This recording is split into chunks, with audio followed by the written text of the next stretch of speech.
JBN, we keep you informed. I am Michelle Jones, and in the news, 3 shot in Papine. 3 persons were shot in Papine Square, St. Andrew, on Thursday afternoon. According to information received, about 3 o'clock, a man who was loading a taxi was shot several times by gunmen. 2 bystanders were also injured. The 3 persons were taken to hospital. Dante Brooks' murder and arson sentencing pushed back to March 19. The sentencing of Dante Brooks, the teenage son of Jamaican international entertainer Mavado, who was found guilty of murder, illegal possession of firearm, and arson, has been postponed. Today's hearing was pushed back after Brooks' attorney, Peter Champagny, asked for a postponement after indicating that he needed time to peruse the social inquiry report, which was served on him this morning, and for the prosecution to make adjustments to the victim impact statement. The hearing has been moved to March 19 in the Home Circuit Court. Brooks, 18, and another man, Andre Hines, were found guilty in January. Hines was also charged with murder, illegal possession of firearm, and arson. Brooks and Hines, who appeared in court, were remanded by Justice Leighton Pusey. The 2 were arrested and charged in connection with the home invasion killing of Lorenzo Thomas in the St. Andrew community of Cassava Peace on June 5, 2018.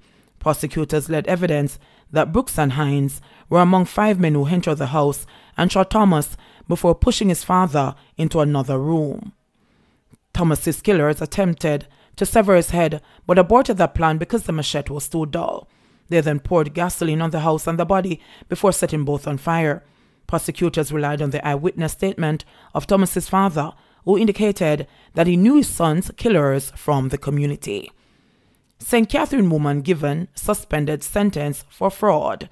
A St. Catherine woman who is accused of fleecing persons of thousands of dollars while posing as the owner of a used car mart was on Thursday sentenced to 2 years imprisonment.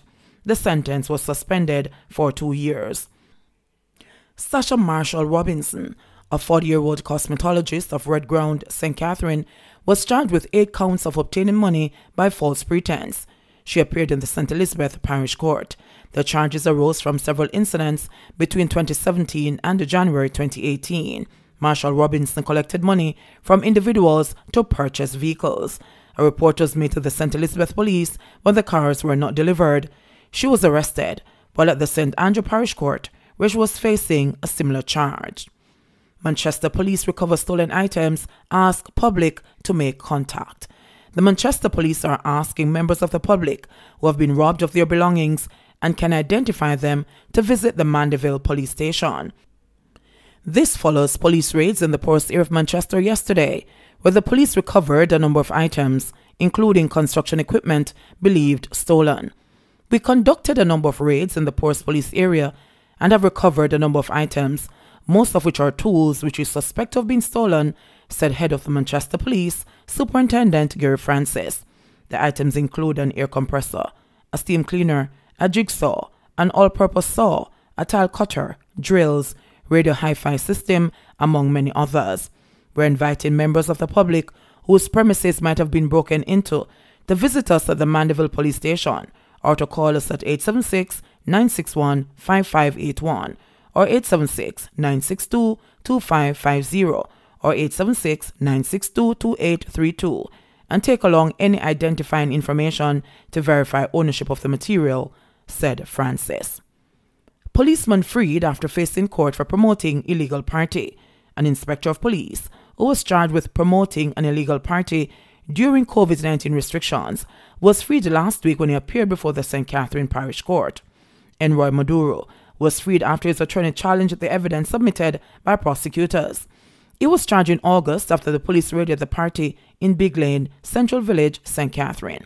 At the trial, his attorney, Christopher Towson, argued there was no evidence Inspector Maduro was the promoter of the party or that a sound system which was seized belonged to him. The court was told that Inspector Maduro was on duty when he was arrested at the party. Following submissions about the evidence, prosecutors withdrew the case. Program launched to assist children living with disabilities in St. James. The Sam Sharp Teachers College in Montego Bay, St. James, in collaboration with the Kiwanis Club of Montego Bay Freeport, has launched its Learning Disabilities Awareness Program. This is geared towards increasing awareness, diagnosis, and treatment of children living with disabilities in St. James and the neighboring parishes. The program will target 40 students facing academic difficulties and behavioral problems. From this group of 40 students who will undergo psychoeducational assessment, 20 students will participate in group behavioral modification sessions, while the parents of these children will receive parent training to learn principles of behavior management. At the virtual media launch on Thursday, Education Minister Favour Williams commended the team for the public-private partnership, noting that the intervention is a welcome move in the ministry's efforts to provide more resources to assist the approximately 10,000 students from kindergarten to grade 13 with diagnosed disabilities across the island. The Sam Sharp Diagnostic and Early Intervention Center is of particular importance in keeping with the Ministry of Education, Youth and Information's thrust to support the efforts to provide psychoeducational assessment, treatment, and the training to individuals who are in need of such services, she outlined. She also noted that the cadre of services to be provided is well in line with the mandate of the Ministry's Special Education Unit.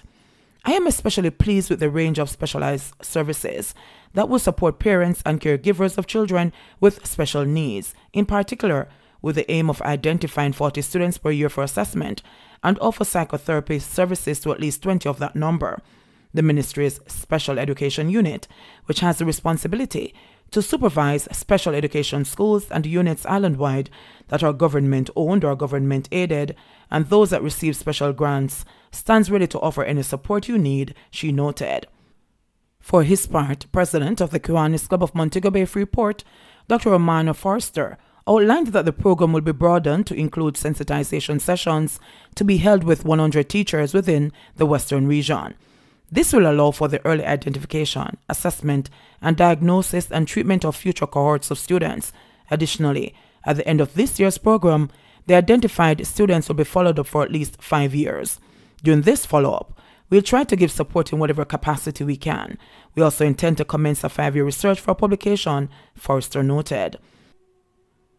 The Learning Disabilities Awareness Program is slated to commence before the end of March, and interested persons can send an email to samsharp@samsharp.edu.jm for more information. 2,718 persons received COVID-19 vaccine on first day. Minister of Health and Wellness, Dr. Christopher Tufton, has reported that 2,718 persons, or 83% of those targeted to be inoculated with the COVID-19 vaccine on the first day of activating the COVID-19 Vaccine Implementation Program on Wednesday, received the vaccine. He was speaking at the weekly COVID Conversations virtual press briefing on Thursday from the offices of the Ministry of Health and Wellness in Kingston when he gave the update. The goal was to inoculate approximately 3,280 members of the priority group of primarily healthcare workers. The vaccination program started at 8 a.m. and ended at approximately 10 p.m. on Wednesday. We started exactly 1 year after the first COVID case was discovered, March 10, 2020. We started the vaccination program on March 10, 2021, a real significant occurrence, and coincidentally, so 1 year we have been at it, and we are now embracing vaccines as an important part of response to COVID, Tufton said. We had 39 vaccination sites across the island. 33 were originally planned, but for whatever reason, the regions adjusted, so we actually exceeded the number of sites that were originally planned, he added.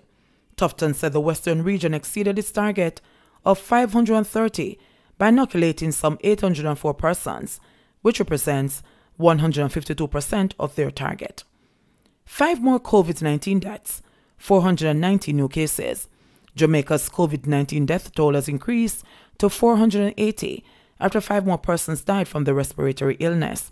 The latest cases comprise a 64-year-old woman from Manchester, a 56-year-old woman who lived in Kingston, a 61-year-old Hanover man, a 41-year-old man from Westmoreland, and an 84-year-old St. James man. Another death is being investigated by the Ministry of Health. Jamaica also confirmed 490 new COVID-19 cases on Thursday. The country's overall case count is now 29,387. The Health Ministry says Jamaica's positivity rate is 32.3%. Meanwhile, the ministry said of the new cases reported, 239 are women and 180 are men, with ages ranging from 7 months to 98 years. The parish with the highest number of cases yesterday is Kingston and St. Andrew, which had 102 cases, followed by Portland with 86 new infections. The other cases were reported in St. Catherine 46, St. James 35, St. Mary 29, Trelawney 28, Clarendon 28, Manchester 18, Hanover 15, St. Anne 12, St. Elizabeth 11, Westmoreland 8, and St. Thomas 1. The ministry also reported 131 more recoveries, pushing the total recoveries to 14,912. Hospitalizations declined by 1 to 309. 43 of the patients are in critical condition. JBN, we keep you informed. Please remember to subscribe, like, share, leave us a comment, and click the notification bell to receive our daily news items.